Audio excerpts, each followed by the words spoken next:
Uttarakhand PCS mains. देखिए 13 सितंबर को आपका एग्ज़ाम है। 13 सितंबर। अब आपको लग रहा होगा कि ज़्यादातर बच्चों को लग रहा होगा कि भूल गए हैं, कुछ याद नहीं है। ठीक, तो यहाँ से आपको 2 चीज़ें पहले याद रखनी है। पहली चीज़ कि देखिए आपने जो भी कंटेंट पढ़ा, कुछ बच्चों का रहता है, सबका नहीं, लेकिन कुछ का रहता है कि ज़्यादा से ज़्यादा उनको कंटेंट मिल जाए। तो अब आप सोचो जब आपको याद ही नहीं है, तो रियल टाइम आप चाहे 10 बुक और एक्स्ट्रा भी पढ़ के जाते, तभी भी यही सिचुएशन रहती। तो आप उतने कम टाइम में एग्ज़ाम से पहले उसका रिवीजन कैसे करोगे और फिर कैसे उसको रिप्रोड्यूस करके वहाँ पे लिख के आओगे। याद होना, पता होना अलग चीज़ है, वहाँ पे लिख के आना वो एकदम डिफरेंट चैलेंज है।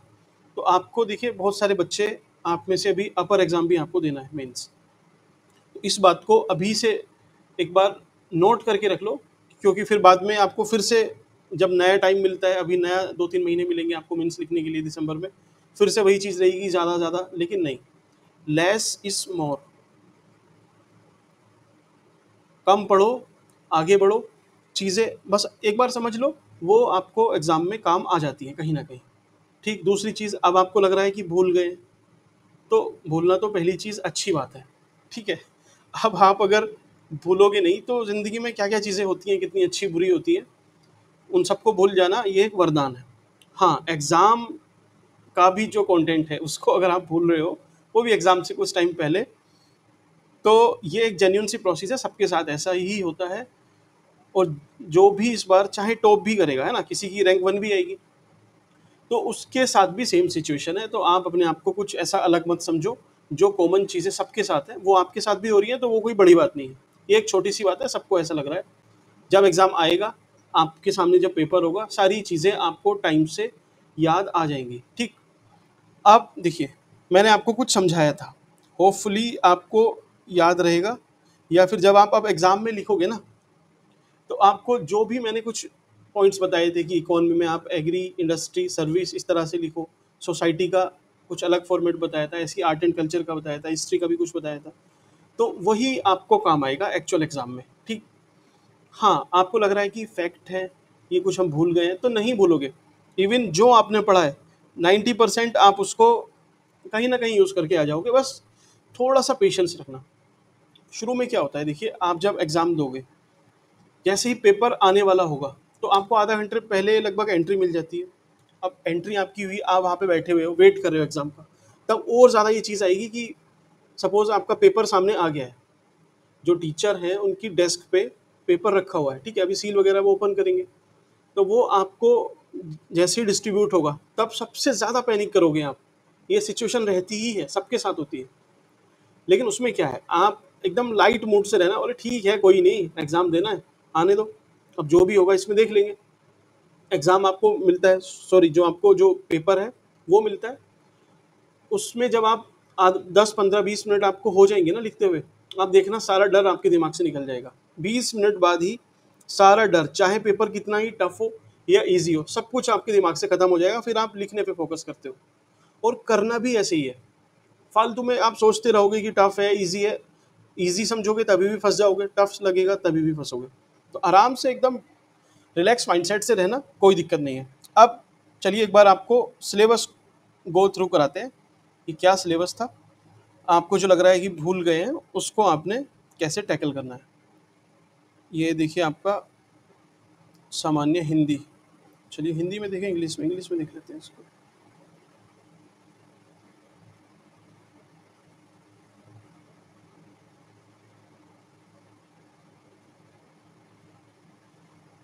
देखिए आपने सबसे पहले अगर ऐसे लिखना है, ठीक, ऐसे आप लिखोगे, तो अब आप समझो इसमें से आपने कोई एक टॉपिक सेलेक्ट किया होगा, एक या दो टॉपिक, ठीक, आप उस पर ब्रेनस्टॉर्म करके रख दो। अगर आपने कर दिया है जो मैंने आपसे बोला था, शायद 2 सितंबर के लिए बोला था, तो आप, कोई इशू नहीं है, अब इसको मत पढ़ो, ठीक है, ऐसे को कुछ मत, इसमें बिल्कुल भी टाइम इन्वेस्ट मत करो, वो आपका एक तरह से वेस्ट रहेगा। बिल्कुल भी इन्वेस्ट मत करो, लिख के भी मत देखो। हाँ, आपको अगर ब्रेन स्टॉर्म करना है तो एक दो टॉपिक पे ब्रेन स्टॉर्म करके देख सकते हो, अदरवाइज इसको आपने एकदम छोड़ देना है, पहली चीज़। अच्छा, इसमें हिंदी कहाँ पर है, हिंदी चलिए ऊपर होगा हिंदी इसमें। हिंदी यहाँ है, ठीक है। आप जब हिंदी का अटेम्प्ट करते हो तो हिंदी में मेरे हिसाब से आपको क्या करना चाहिए, ये मेरा पर्सनल ओपिनियन है। आपने जो भी ये पत्र लिखने हैं, ठीक, इसका एक फॉर्मेट आपने बनाया होगा, नहीं बनाया है तो उसका फॉर्मेट सबका, चाहे सरकारी पत्र हो, अर्ध सरकारी हो, परिपत्र हो, ठीक। अब परिपत्र और इसमें सरकारी पत्र में बहुत छोटा सा डिफरेंस है। परिपत्र क्या है, ये ज़्यादा लोगों को भेजा जाता है, बाकी इसका फॉर्मेट लगभग सेम रहता है, यहाँ से ये सब ऐसे कुछ करके रहता है, ठीक। तो आपने इसका फॉर्मेट ये देखिए, 1 2 3 अनुस्मारक अब तो नहीं पूछे जाते अनुस्मारक, फिर भी कार्यालय आदेश, ज्ञापन, अधिसूचना, रिपोर्ट या प्रतिवेदन, ठीक, इन सब का आपने फॉर्मेट बनाना है और फॉर्मेट बना के रखा होगा आपने, चाहे एक पेज पे हो। इसको अपने साथ एग्जामिनेशन हॉल में लेके जाना है, हॉल में नहीं मीन्स सेंटर पे लेके जाना है। और जैसे ही आप सपोज आपका पेपर मॉर्निंग में है तो 1 1.5 घंटा आपने बस इसको ही देखना है। इवन एग्जामिनेशन हॉल में जब आप एंट्री करोगे उससे पहले इसका फॉर्मेट ही देख के जाना है, ठीक। अब आपने उसका फॉर्मेट देखा है और जाते ही आपने सबसे पहले, अगर आपको लग रहा है कि आप भूल जाते हो तो इसका फॉर्मेट कहीं पे ड्रॉ कर देना, नहीं तो कोई नहीं, जब एग्ज़ाम में आपको पेपर मिलेगा तो सबसे पहले आप इसी से स्टार्ट करना, ठीक। क्योंकि गलती क्या होती है, आप कुछ और अटैम्प्ट करते हो, सपोज ये आप पठित करते हो, फिर ट्रांसलेशन या कुछ ऐसे करते हो, तो इसमें आप छोटी मोटी मिस्टेक कर ले जाओगे, ये पक्का एक छोटी मिस्टेक आप कर लोगे, ठीक। ये होती ही है, जो पैटी मिस्टेक है वो या सिली मिस्टेक है वो ऑब्वियस है, होंगी ही, आप अवॉइड नहीं कर सकते हो, इसमें आप कुछ ना कुछ मिस कर जाओगे। तो लास्ट टाइम में इसको एकदम रिवाइज करके जाके वहाँ पे ड्रॉ किया, ठीक। उसके बाद आपकी अपनी स्ट्रेटेजी है कि आपने ग्रामर वाला पार्ट करना है, ठीक है। मीन्स ये जो विलोम शब्द, बाकी जितने भी ये विपरीतार्थक शब्द हैं, ठीक है, पर्यायवाची हैं, आप चाहें तो पहले इसको निपटा सकते हो, क्योंकि 15 मिनट 20 मिनट लगेंगे, फटाफट आता है तो ठीक है, नहीं आएगा तो छोड़ते चलो, बाद में सोच के लिख देंगे कुछ ना कुछ। लेकिन आप चाहे ग्रामर कर सकते हो या फिर आपका जो भी फिर इसमें आपको सही लगता है, चाहे संक्षेपण हो, प्रेसी करनी है, ठीक, जो भी आपको करना है। तो हिंदी का तो आपका लगभग ये रहेगा। आपको बस एक चीज़ जो मुझे बतानी थी इसमें, वो ये हिंदी का लेटर है, क्योंकि ये एकदम ऑब्जेक्टिव है, ये ऑब्जेक्टिव वाला पार्ट है, यहाँ पे मिस्टेक की गुंजाइश नहीं है और फ्री के नंबर देके जाएगा अगर आपने सही से फॉर्मेट ड्रॉ किया है तब, ठीक। एफर्ट भी कुछ नहीं लगना है इसमें, 1 घंटा लगाओगे, 1.5 घंटा लगाओगे, 15 नंबर आपको मिल जाएंगे। देन निबंध का मैंने आपसे बोला है, इसको आपने करना ही नहीं है अब, ठीक। अब चलते हैं आपका जीएस पेपर 1। चलिए पहले एक बार फॉर्मेट समझ लेते हैं क्या पूछने वाला है। ये इसमें शायद 5 6 7 2 3 4 5 6, हाँ 6 है इसमें, 6 सेक्शन है, ओके। 6 सेक्शन है, उसमें उसने बोला हुआ था आपके जो नोटिफिकेशन था कि 1 से लेके जो 4 है वो 33 नंबर में पूछे जाएंगे, ठीक। तो 4 या 12 132 नंबर का तो ये हुआ, और जो 5 और 6 नंबर के क्वेश्चन रहेंगे वो 34 + 34 के रहेंगे। तो ये होता है आपका 68 + 132, आपका 200 नंबर का पेपर बन रहा है। आपको समझ में नहीं आई ये बात क्या है, ये मैंने अपनी कैलकुलेशन के लिए किया है, ठीक है। अभी बताता हूँ आपको उसको। जो फर्स्ट क्वेश्चन है, फर्स्ट है आपका ये सिलेबस, इसको देखना आप एक बार, ये वाला हिस्ट्री यहाँ तक, ठीक। ये तो इसमें आपके पूछने का पैटर्न क्या रहेगा, एक आपसे 10 नंबर में पूछेगा, फिर एक 10 नंबर में पूछेगा, 20 20 एक 8 नंबर में पूछेगा, 28 और एक 5 नंबर में पूछ लेगा, ठीक है। कितना हुआ, 33 हुआ, ठीक। तो अब आप समझो, थोड़ा सा दिमाग को रिलैक्स करना है अपने, सोचो कि सिर्फ जितना पढ़ा है उसमें से 4 क्वेश्चन पूछेगा यार, फिर क्यों टेंशन लेनी, 4 ही पूछने हैं, और किसी एक टॉपिक से, ना भक्ति से ना इससे इनसे, मतलब ऐसा नहीं कि एक ही चीज़ को खींचेगा बार बार, ठीक। तो आपसे 4 क्वेश्चन पूछने हैं उसने एक टॉपिक से, तो इसमें से आप, आपके सामने सिलेबस है, इस सिलेबस को आप अपने सामने रखो, ठीक है। और इस पे एक बार थिंक करो कि अच्छा, पहले इस पे सोच लेना कि आर्ट में मैंने आपको बताया था विजुअल आर्ट, ठीक है, और परफॉर्मिंग आर्ट, ये फॉर्मेट आपको पता है। दूसरा कल्चर में मैंने आपको 5F ये अप्रोच बताई थी कि फूड, फिटनेस, फिलोसफी, ठीक है, ऐसे करके कुछ बताया था। 5F प्लस कस्टम और लैंग्वेज, ये था। सोसाइटी में भी मैंने आपसे बताया था, फैमिली इथिक्स वाला लेक्चर याद करो। फैमिली आपका जो एक रीजन हो सकता है, क्षेत्र हो सकता है, वहाँ पे वीमेन हो सकती हैं, हेल्थ की कंडीशन, पॉपुलेशन, ये सब चीज़। तो मोटा मोटा तो आपको ये याद रखना है कि कोई क्वेश्चन अननोन पूछ लिया तो उसको आप इस अप्रोच से सोल्व कर लोगे। आप देखना रियल एग्जाम में, आप फर्स्ट टाइम शायद आपने पढ़ा होगा या समझा होगा मेरे से, तो आपको वो एग्जाम में हेल्प करेगा, समझ में आएगा। ठीक है, अभी नहीं आएगा। पहली चीज़ तो ये है। दूसरा, अब मान लीजिए ये अप्रोच आपको कहीं यूज़ नहीं करनी पड़ी, कोई प्रॉब्लम नहीं है, ये चारों क्वेश्चन आपको बढ़िया से आते हैं, तो फिर वेल एंड गुड है। नहीं, अभी आपको लग रहा होगा कि यार ये कुछ मिस ना हो जाए, इसमें कुछ छूट ना जाए, तो मैं आपको कुछ इंपॉर्टेंट बता देता हूँ। ठीक है, सपोज इसमें पूछ लेता है आपसे इकोनॉमिक पॉलिसी ऑफ ब्रिटिश, याद रखना इस क्वेश्चन को। ठीक, आपको कंटेंट दिया है, नहीं दिया, नहीं आपके पास हो तो मेरी एक वीडियो है, ठीक है। जिसके पास नहीं है मुझे आप चाहे कमेंट सेक्शन में बता देना या फिर टेलीग्राम पे मैसेज कर देना, मैं उसका लिंक आपको सेंड करूंगा। शायद 15 से 20 मिनट की है, पूरा इकोनॉमिक पॉलिसी ऑफ ब्रिटिश इससे हो जाएगी, और ये क्वेश्चन आपके बहुत हाई चांस से पूछ लेगा। दूसरा जो आपको अभी देखना है वो है सोशियो रिलीजियस रिफॉर्म।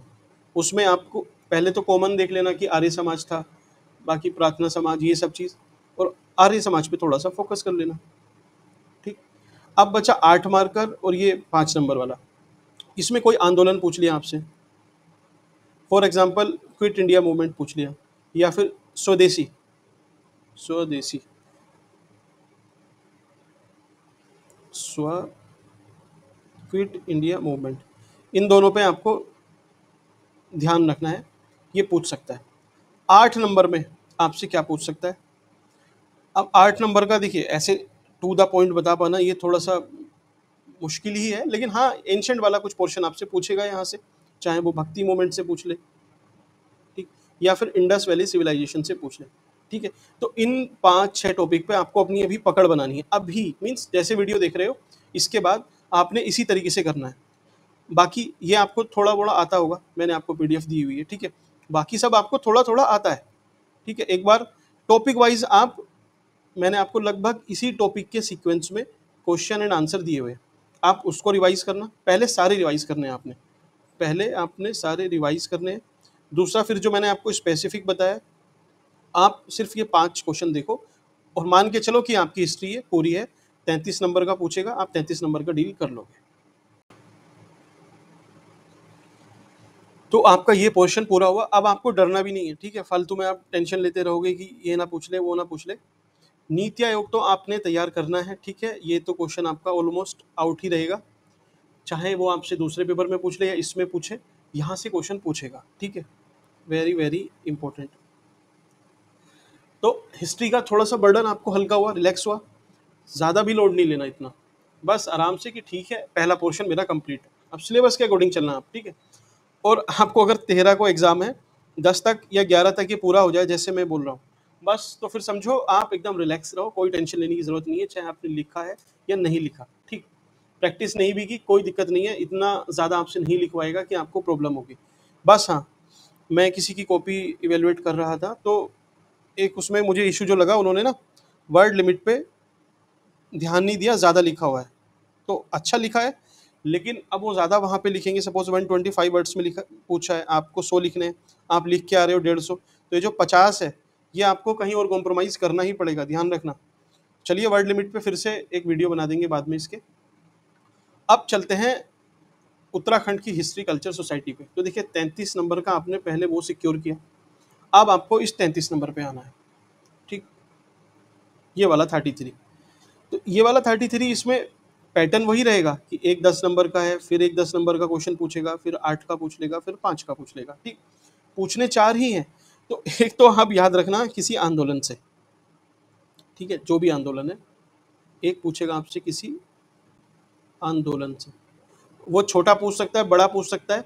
मैं आपको देखिए अब स्पेसिफिक 4 ही बता रहा हूँ, अब क्योंकि आंदोलन ज़्यादा है, लेकिन आप एक बार, मैंने आपको सारे दिए हुए हैं, इस पर नज़र ज़रूर लगाना, आंदोलन देखना। वो आपसे हो सकता है 5 नंबर में पूछ ले, कोई ऐसी बड़ी बात नहीं है। एक आपसे पूछेगा ट्राइब्स ऑफ उत्तराखंड, अब पूछेगा मतलब ये मेरा अपना प्रोजेक्शन है, और देखना ज़्यादातर यहीं से रहेगा। ट्राइब्स, ट्राइब्स पे भी पूछेगा आपसे क्वेश्चन, मटेरियल आपको प्रोवाइड किया गया है।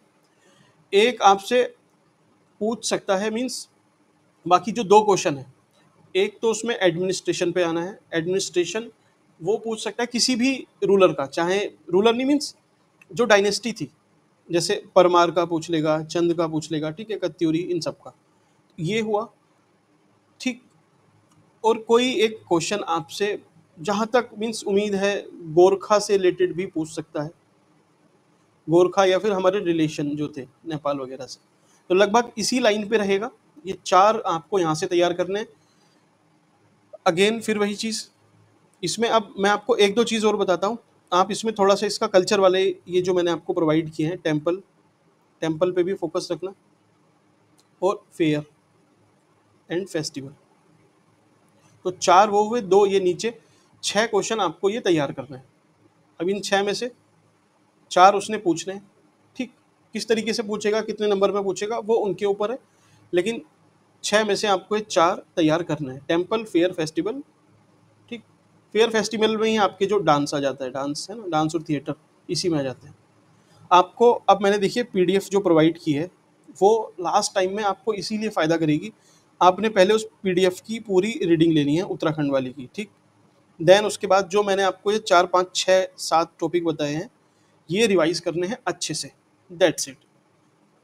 उत्तराखंड की बाकी सब चीज़ें आपने छोड़ देनी है, इतना किया। तो अब देखिए ऊपर देखना 36, फिर 36 हुआ आपका टोटल 66। इसके बाद आगे बढ़ते हैं, अब इंडियन पॉलिटी से पूछेगा, तो पॉलिटी से आपको क्या तैयार करना है, पहला क्वेश्चन आपको जो तैयार करना है वो है पंचायती राज। अगेन इसमें भी पैटर्न वही रहेगा, 10 10 8 और 5, ठीक। पंचायती राज से एक आपको देखना है, एक देखना है कि हमारा जो कॉन्स्टिट्यूशन है वो हमने बोरो जो किया है, जहाँ से किया है बोरो, उसका ध्यान रखना है। ऐसा नहीं कि 10 नंबर में ही पूछे, किसी भी नंबर में पूछ सकता है, लेकिन वो आपको अच्छे से देखना है, ठीक। इसमें अगेन नीति आयोग मैंने आपको ऊपर पहले मेंशन किया था, और यहाँ से भी एक नीति आयोग तो आपने देखना ही है, ये मस्ट डू है। और एक टॉपिक बचता है आपका फेडरलिज्म का, संघवाद, ठीक। तो ये 4 टॉपिक आपको ज़रूर देख के जाने हैं। बाकी जो टॉपिक मैंने आपको जुडिशरी के भी प्रोवाइड किए हैं, ठीक है, जुडिशरी भी आप देख लेना एक बार, और एक बार देख लेना इलेक्शन कमीशन ऑफ इंडिया, ठीक। तो ये 4 5 6 टॉपिक आपको अच्छे से देखना है, बाकी आप जनरल एक बार देख जाओगे, कोई दिक्कत नहीं है। तो आपका 33 ठीक, 99 हुआ, ठीक है। अब ये बच रहा है आपका उत्तराखंड का, एडमिनिस्ट्रेशन पूछ लेगा आपसे। तो उत्तराखंड में तो आपने देखिए इधर नीचे था उसमें, हाँ ठीक, ये एक तो इसमें इसमें से एक क्वेश्चन आना है, मैंने आपको कुछ टाइम पहले पीडीएफ शेयर की है, ग्रुप में देख लेना, 2 दिन पहले ही की है शायद, ठीक है। रिजर्वेशन से रिलेटेड या इससे रिलेटेड एक क्वेश्चन आपका रहेगा, इसमें भी वही पैटर्न है। एक आपसे कोई स्कीम पूछ सकता है, अब कौन सी वो स्कीम है उसके बारे में स्पेसिफिक तो कहना मुश्किल है, लेकिन फिर भी आप स्किल इंडिया, ये sorry Uttarakhand skill development mission, इस पे आपने ज़्यादा एकदम बढ़िया से इसको तैयार करना है। और वीर चंद्र सिंह गढ़वाली पर्यटन स्वरोजगार योजना, आप एक बार इसको भी देख लेना, ठीक है। तो ये 2 स्कीम आपने करके जानी है। इसको हाईलाइट का ऑप्शन है क्या इसमें,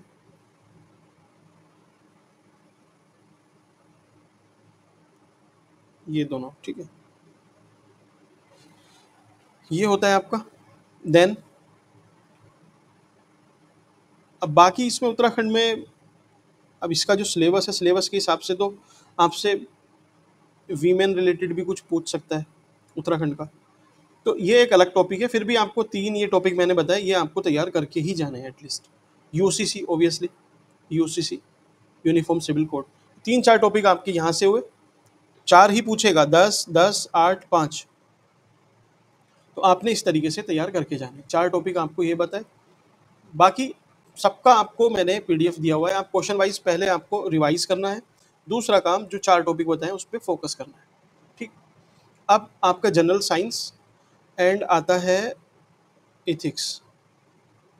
एथिक्स तो ये आपके 34 नंबर में पूछ रहा है, ठीक। तो उसको एक बार देख लेंगे।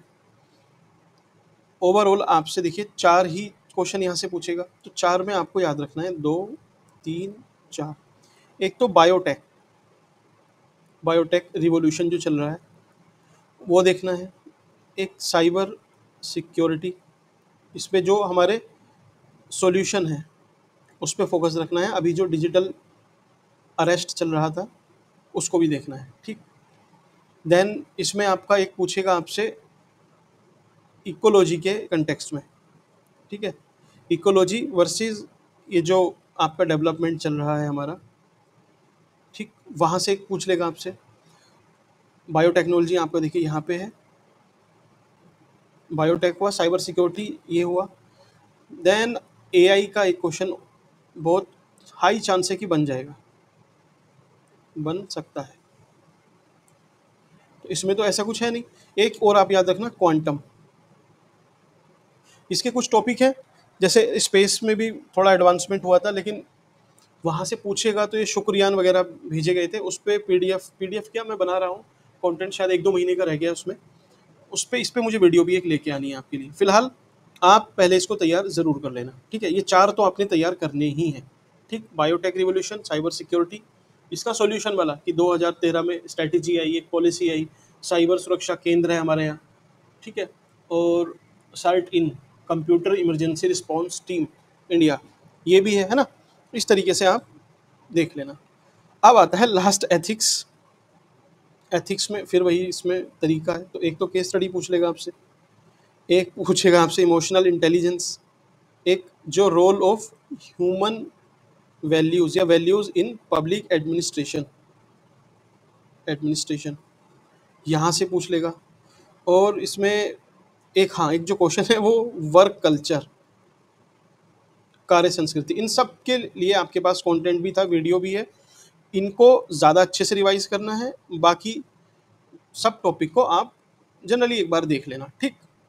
तो ये आपका पेपर 1 है, पेपर फर्स्ट, ठीक। ऐसे ही एक पेपर सेकंड बचता है, ये वाला, ठीक है। तो इस पे भी चलिए, इसके बाद एक वीडियो लेके आते हैं। आपको ये सही लगी, समझ में आई तो बताइएगा, सेकंड भी लेके आएंगे। बाकी आप सबको और क्या इशू आ रहा है, किस चीज़ में, किस टॉपिक पे आपको इशू है, आप चाहे तो मुझे डीएम कर सकते हैं, यूट्यूब कमेंट कर सकते हैं, नहीं तो आप चाहे टेलीग्राम में हमें कमेंट कर सकते हैं। बाकी जो लोग ग्रुप में हैं, आप ग्रुप में लिख देना, मैं वहाँ से आपके फीडबैक देखता ही हूँ। तो चलिए मिलते हैं नेक्स्ट वीडियो में। Thank you.